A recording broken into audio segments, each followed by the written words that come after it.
Let us start lecture 8 and we will continue our discussion on concept of equilibrium, and we will also look into the entropy during reversible and irreversible processes, and gradually we shift our equilibrium consideration on the basis of internal energy and entropy.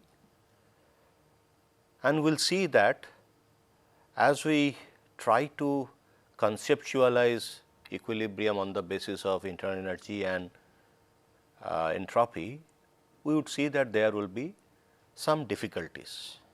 So, in order to avoid those difficulties or rather overcome those difficulties, we will introduce auxiliary functions. So, before that, let us first get into this entropy equilibrium consideration on the basis of entropy in reversible and irreversible processes, and gradually we will move into equilibrium conceptualization on the basis of internal energy. Okay. So, now if we recall previous lectures, so we have seen that in case of free expansion of ideal gas, we could see that the work is completely lost if the ideal gas expands against 0 pressure.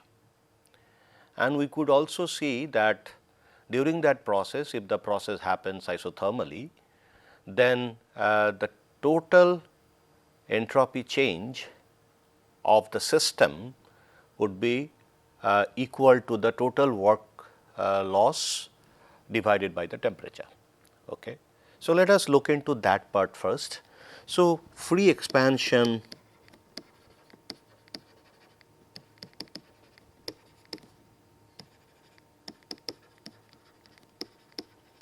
so if we recall that entropy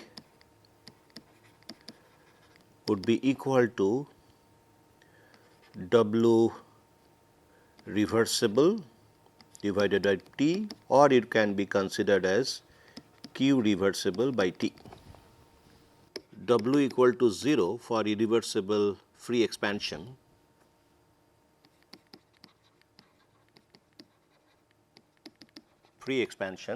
So, we wanted to calculate what is the total work loss. We took consideration of irreversible expansion reversible expansion. So, we thought that we considered that had that system considered reversible expansion, the total work would have been equal to the Q reversible. Okay. So, the heat that should come into the system from surrounding in case of isothermal reversible expansion. Okay. So, we considered a reversible mode, and while we considered reversible mode, we saw that W reversible should have been equal to Q reversible, since del U equal to 0, since temperature is fixed. So, that is what we could consider that, and the arrangement was like this. So, you have a chamber, and then this chamber is connected to another chamber. This is volume 1, this is volume 2, and you have a stopper here. So, here we have an ideal gas, and this gas expands, and this particular part pressure was 0, and here P equal to P, and the reversible work would have been R T ln V 1 plus V 2 by V 1, that was the reversible work. And since free expansion the work is 0, so this entire work is lost during free expansion. And we can calculate the entropy change of the system. Now, we can also calculate the total is equal to del S system plus del S surrounding, and since that particular thing was enclosed in a, that was basically isolated, this entire system, and it was actually placed in a reservoir with a constant temperature T. since there was no heat coming from surrounding, so we can take this to be this considered to be 0 because Q was 0. So then we could see that entropy change would have been R ln V1 plus V2 by V1. So that is what we saw, and this is greater than 0. So irreversible process, which is the free expansion, the entropy of the system, or rather entropy of the total thing which is inclusive of surrounding, would always increase. That is what we have learned. Now, we have to also see the degree of irreversibility or spontaneity. Okay. In order to get into that aspects, what will be the degree of spontaneity, we need to consider few other aspects. We will try to look at one experiment. Okay. So, let us look at that experiment. Okay. So, in order to look at the experiment, we will consider a system which is a kind of cylinder with a frictionless piston. So, this is a cylinder and this is placed in a huge huge heat reservoir.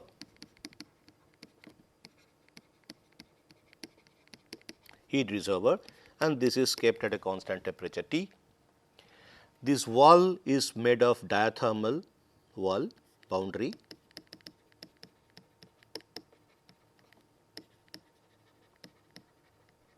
So, we are doing basically an experiment, diathermal boundary, and this is frictionless. Why frictionless? Because we would like to calculate the work done without losing any other work in the form of friction. Okay. So, we have contained water, liquid, and the liquid will always have some vapor in equilibrium with the liquid water, since this is kept at temperature T, fine. And this vapor would always exert some pressure on the walls of the container, and this pressure is a kind of fixed value, and that is decided by the temperature of the system. We will learn later that this is called saturation vapor pressure. Okay. Any condensed phase will have always some amount of vapor in contact with it, and that vapor would have a pressure which would like to reach equilibrium at a particular temperature depending on the pressure generated at that temperature. So, that is basically saturation vapor pressure.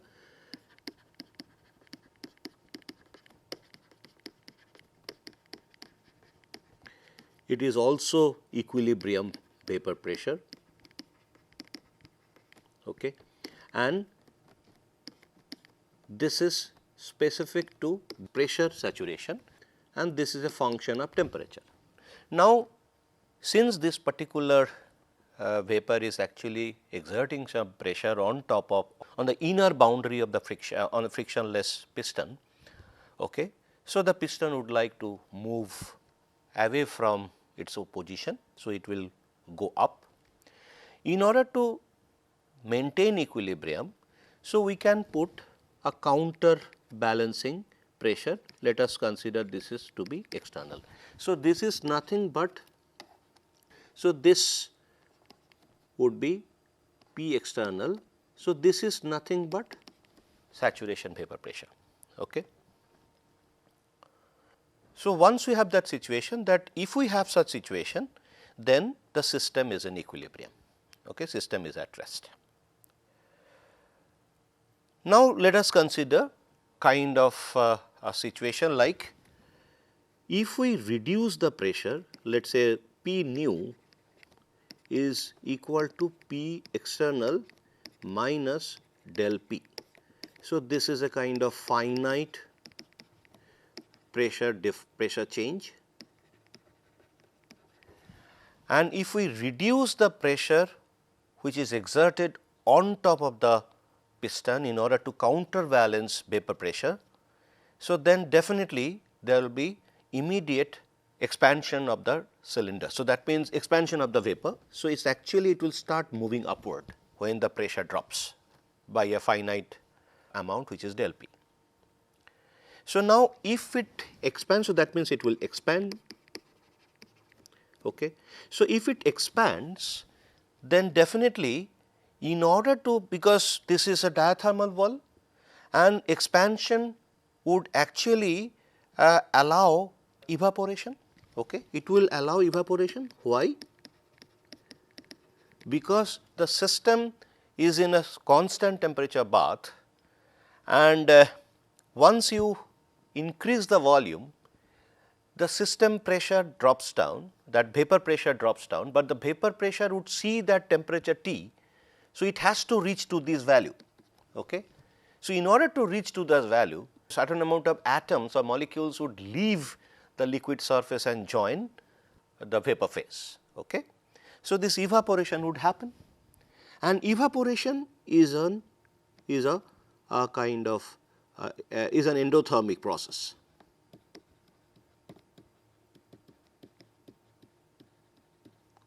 Endothermic process. So, when endothermic process takes place, this would allow temperature of the chamber or the system, which is basically water vapor system, vapor plus water, which is liquid. This is the system actually. So, the system temperature would drop, but once there is a drop, so that means let us say this is T prime, but actual temperature is T, which is less than. So, definitely heat would start coming from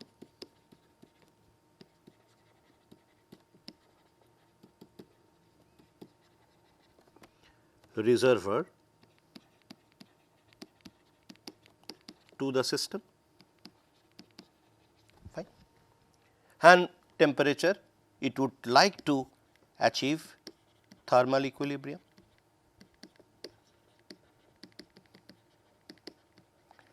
Okay. So, that means the events are like this: a pressure, external pressure reduced by del P, which is a finite amount, it expands, and the vapor would like to, that particular system would like to maintain saturation vapor pressure at that temperature T. Okay. But because of that, some amount of evaporation would take place. Evaporation is an endothermic process. The temperature drops in the system, and there is a temperature gradient between the system and the reservoir. Some amount of heat would enter into the system to bring back the thermal equilibrium. So, that is the process. Now, we would allow this process, this entire process we would allow up to 1 mole of liquid converts to vapor. Okay. So, this up to this will allow this expansion or evaporation. Now, I know that liquid is a condensed phase. So, V liquid is much less than V vapor, and if we consider molar volume. So, molar volume of vapor would be much larger than the molar volume of liquid, condensed phase or solid when liquid. So, there is a situation. Okay. Now, since it is like this, so we can ignore the amount of volume of liquid that is converting to vapor. We will consider simply so that Vm, which is the molar volume of vapor for 1 mole of liquid when it converts to vapor. So, till then we will continue this expansion. So, once this particular amount of 1 molar volume of vapor forms, immediately we bring back this pressure to pre-external. So, once we bring back this particular external pressure to P external, which is a saturation saturation vapor pressure. So, immediately the expansion stops, because it would reach another equilibrium condition. So, it actually goes from state 1, which was at P external or P saturation, when the vapor was certain amount, but it achieves another state where the volume of the vapor goes up and pressure achieved and the temperature also achieved the same value. But here the interesting part is vapor increment, the vapor volume increment is due to the amount of molecules that is coming into the vapor. Okay. Fine, that is the thing. So, actually the final and initial temperatures are same. When we have this, so we can actually calculate the work done. So, the work done due to this evaporation equal to P external minus del P into Vm. Okay. And if it is done by the system, if we say by system, so then it should be positive. So, that means we allow 1 mole of vapor to form before we bring back the external pressure to P external T. So, expansion stops and it comes to another equilibrium condition. Now, let us look at the reverse situation. So, this is evaporation. Let us take it to condensation. See, if I take condensation, then I am starting from the situation where the last point of evaporation stage. So, that means we had the state to start is Vm vapor exist, okay, and pressure external T and temperature, these are the situations.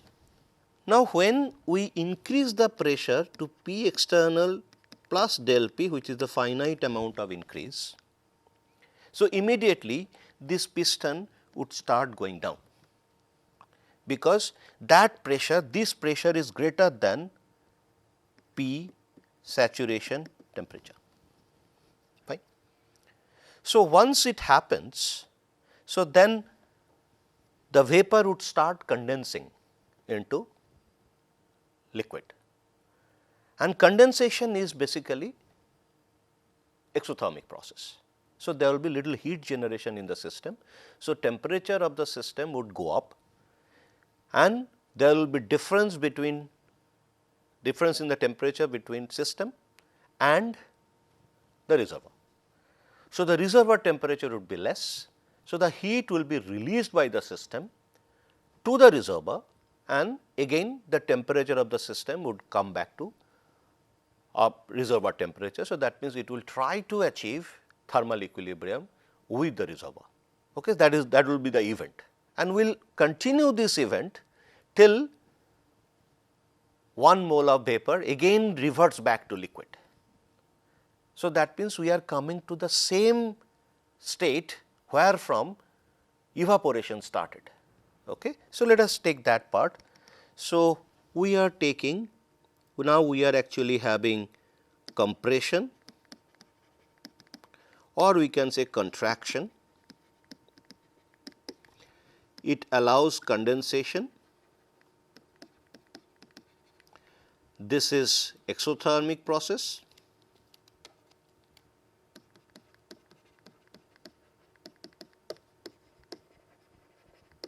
Okay. So, this will allow temperature of the system to go up, which is greater than T reservoir. So, this would allow, so that means the heat will be released to a reservoir. Okay. and then why? To achieve thermal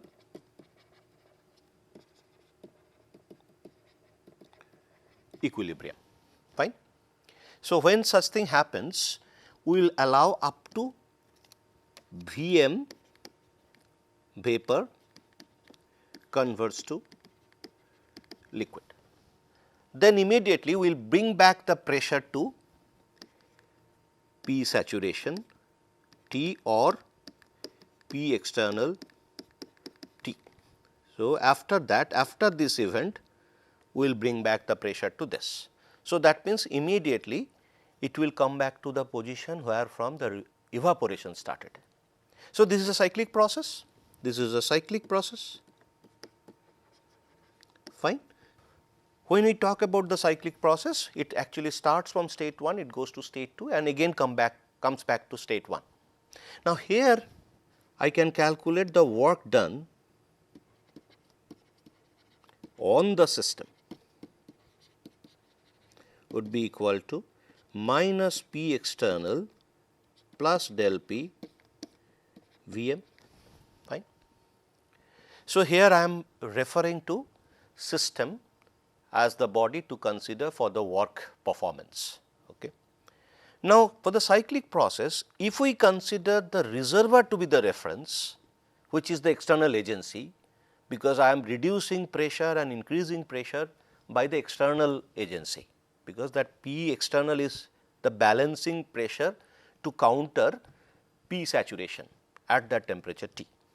So, during that process I can calculate what would be the effect in the external agency.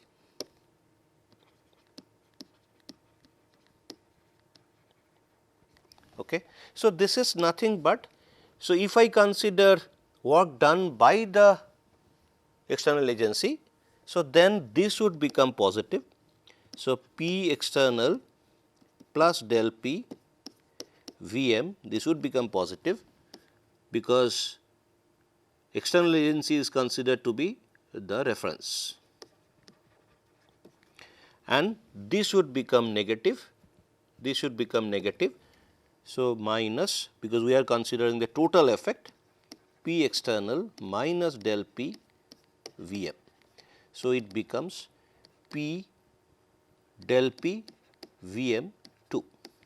So, I could see that, and also if we see condensation, because there is a finite increase. So, immediately it will start happening, the condensation process will immediately proceed, we immediately start. So, that means both the processes are irreversible, and when irreversible process happens, if you see that there is a permanent effect in the external agency. Okay. So, that is basically countered, that is basically calculated on the basis of these two equations, and finally, we get this. This is the permanent change in the external agency. Fine. So, let us consider a situation where the pressure change, which is del P, is not a finite, rather infinitesimal. Okay. What would happen? If we consider del P is del P, delta P is converting to del P. So, that means we are changing from finite change to infinitesimal change in pressure. So, I can consider for evaporation case, same system, and evaporation case the pressure would be P external minus delta P into Vm, when we allow Vm amount of vapor to form before we bring back the pressure on the piston as P external, which is equal to P saturation at temperature T. So, there will be balance again. So, it will reach to equilibrium, fine. So, now this will be the work done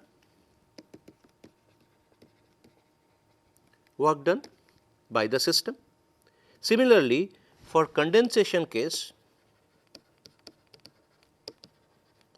it will be P external plus delta P into Vm equal to work done on the system. So, this will be minus. The previous one was positive and this is minus, because we are considering work done by the system is positive and work done on the system is negative, because it is a condensation. So, that means I am compressing it. So, this is the situation. Now, interestingly, if you see that delta P as small as you consider, then the system would actually feel like it is in rest, it is at rest. Let us understand this. So, in both the cases, we allowed formation or condensation of Vm vapor, Vm amount of volume of vapor formation at that temperature T, before we bring back that pressure to P external. So, that expansion or condensation stops. So, that time this delta P, if it is very small, infinitesimally small, the system will not feel like it is having a change, rather it will feel that I am at rest. So slow process, the system would not feel anything. So, it is actually maintaining its equilibrium over the entire process from state 1 to state 2 or state 2 to state 1, the cyclic process. And in fact, the smaller the value, I can actually ignore del P Vm value, Vm part, if the pressure change is so tiny that I can ignore. So, that case, this work done I can take it as P external Vm, and this work done I can take it as P external Vm, fine. So, this is positive, this is negative, fine. And interestingly, what was the pressure, what was the work done during irreversible evaporation? It was, so this is reversible. Why? Because the system is going through tiny changes where the system feels like it is at rest or equilibrium. So, that is the very concept of reversible process. But in case of irreversible process, evaporation, the work done is P external minus del P Vm, and condensation, it is P external plus del P Vm. And interestingly, you have to just go back, you will see this is the maximum work that system can do under reversible expansion, and this is the minimum work that should be performed on the system in case of reversible compression. Okay. But now, if you see if this is minimum, so that means this should be less than W, I can say this to be W reversible, this is W reversible, I will put minus sign, this is plus sign. Why I have put both W reversible? Because if you see the magnitudes are same. So, this should be greater than W reversible, this is reversible with a, and this is compression, and this is expansion. Okay. Now, that means this is the minimum work, this is the maximum work. So, we can say minimum, this is maximum. Okay. Now, if I add these two equations. So, if I add this, when we add this, the change in the external agency equal to, if I consider external agency to be the reference. So, this work then would be minus, because that is the work done on the external agency. So, minus P external Vm, and this should be plus the plus P external Vm. So, it goes to 0. So, that means I could see during reversible cyclic process, this is cyclic, this is irreversible cyclic. So, in this reversible cyclic process, the change in the external agency is nil, there is no change. But in case of irreversible process, we will have permanent change to be equal to 2 delta P Vm. So, now I could see that considering this simple experiment, that there would be some amount of permanent change on the external agency in case of irreversible process, cyclic process, and in case of reversible cyclic process, that change is nil. Okay. So, this very concept will be used in the later lecture. Okay. So, let us stop here. We will continue considering this experiment what we have understood to find out the entropy change of the system, entropy change of the surrounding, and entropy change, surrounding means the reservoir, and entropy change of the total thing, that means entropy change of the system plus entropy change of the reservoir. And then we would understand what would happen to those quantified values, and from there we will try to analyze or conceptualize equilibrium. So, let me stop here. Thank you very much.